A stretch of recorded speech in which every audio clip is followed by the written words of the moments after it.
can you have north, south, east, north, south, north, east, all these other directions of wind? You can only have wind going one direction. So you do believe that the Earth is flat then? I don't believe it, I know it. Yeah. See, we haven't even gotten to this yet. We have measured, whether or not the Earth is flat is not even a scientific question.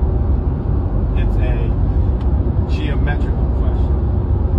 And so based on a 25,000 mile circumference Earth, the Earth is supposedly curving away in all directions by 8 inches per mile square. So you can't even see through this seat, and that's only 1 inch. How many fingers I have up, can you? Because there's a physical obstruction in front of you. We have observations, we'll go over a few of them right now, that the Earth would have to be 1,000 times larger than 25,000 miles. So you're 100% sure the Earth is flat? 100% sure, yeah. Because, for example, this is the most famous proof of all. It's called,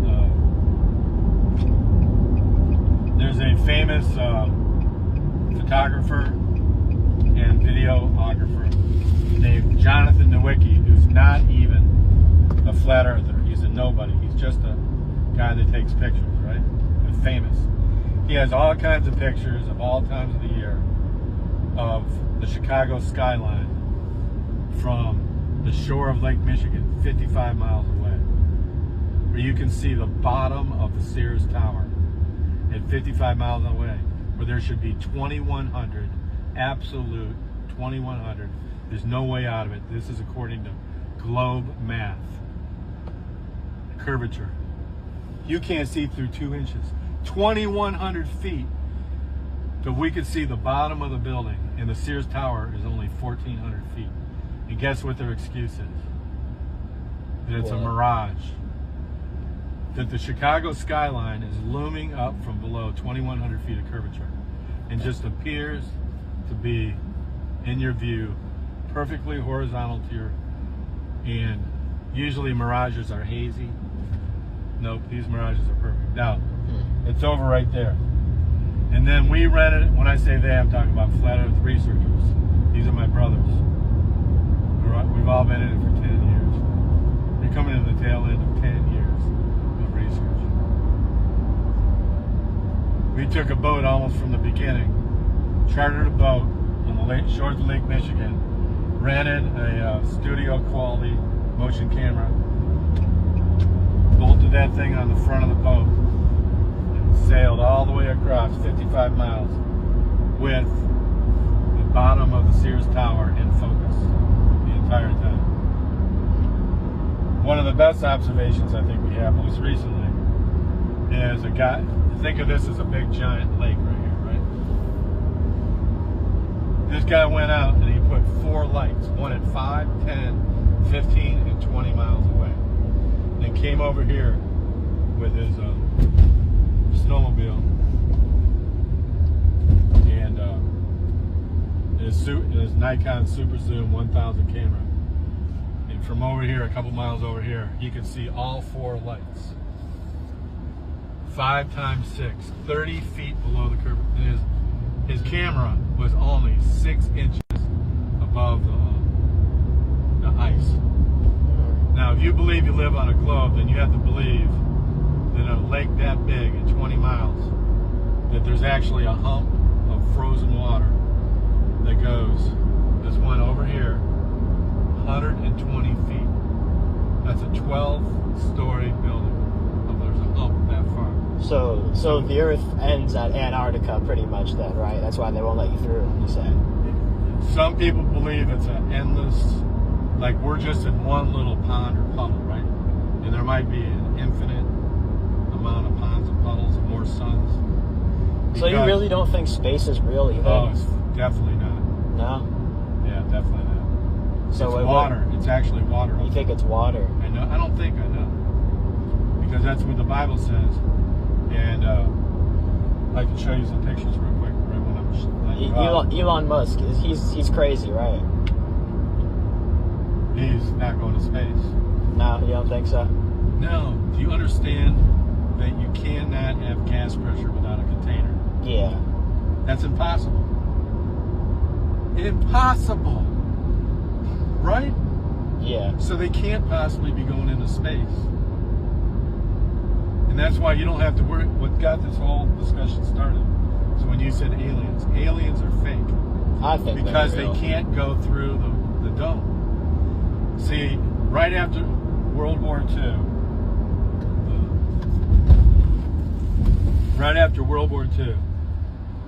both the United States and Russia had this Thor missile program where they went down there on Cook Island, about 200 miles south of Santiago, Chile, where we're talking about the tip of South America, right? Yeah. And they were both launching nuclear bombs up into testing them. And you can, I've got these videos and everything like that.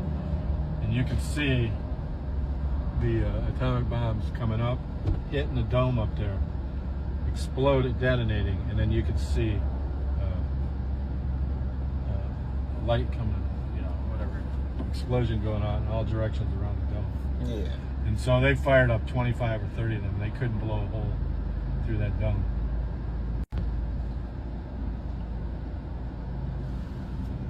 So yeah, let me show you that real quick in case we have a chance.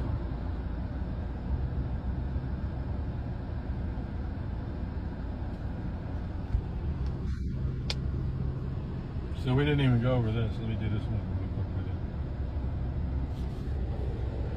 you. Okay. Look at what a star looks like. So we have hundreds and hundreds of pictures of over 100 stars, and that's what they look like through a Nikon super zoom camera, and not through NASA's. See, let me debunk the sun real quick. Do you know where you're going? Yeah. Let me debunk the sun real quick, and let me debunk space one more time. Let me give it a thorough ass whipping, okay? Okay, if you believe the sun is a giant burning ball of hydrogen and helium, this is what you've been told, in the middle of a space vacuum, and that the sun is so massive that it contains 99% of all the mass and all the gravity in our universe, in the Milky Way universe. It has so much gravity, so much weight, and so much mass. You can hold on to 7 planets, including Pluto, hundreds of millions of miles away.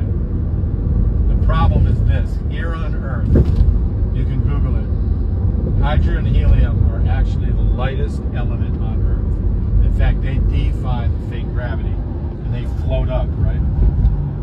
You have to believe that the very thing here on Earth that has the least amount of weight, the least amount of mass, and the least amount of gravity, that would be superheated gases. Think about it. The flame coming out of your propane has absolutely no weight at all, right? They're trying to say that all the gases, and nobody's ever seen this before, collapsed and turned into a giant ball of hydrogen and helium in a vacuum with no container again. You see a pattern here? You got no freaking container for your sun. You got no container for your atmosphere. You got no container for your water that's all upside down. But a flat, stationary Earth with a dome over it solves all your problems. You don't have to make up on a chalkboard all these equations that Einstein had, which he's a total quack, by the way. You get the point, man? Yeah. It's over. The Earth is a level, stationary, topographical, yes, there's hills, plains, and valley. Plain, enclosed with a dome, and that we're at the center of the universe. We're the apple of God's eye. When God says that in Isaiah, where he stands over the circle of the earth, not the ball of the earth, and its inhabitants are like grasshoppers, and he stretches the earth around us, the sky around us like a tent to dwell in. Yeah. So go on your phone right now and put in my website. Don't waste any more time. Visit the links above now and order my book, 16 Emergency Landings Proving Flat Earth. Visit my online store now and order the new enhanced Gleason's Flat Earth map. This map used to be in every school and library in the nation before NASA was created in 1958, when the maps were ordered removed. Have your Gleason's map hanging on the wall in your house where no government can take it down. Here you see it hanging on a wall in the house of the late Charles K. Johnson.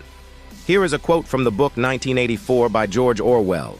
Every record has been destroyed or falsified, every book rewritten, every picture has been repainted, every statue and street building has been renamed, every date has been altered, and the process is continuing day by day and minute by minute. History has stopped. Order your map now.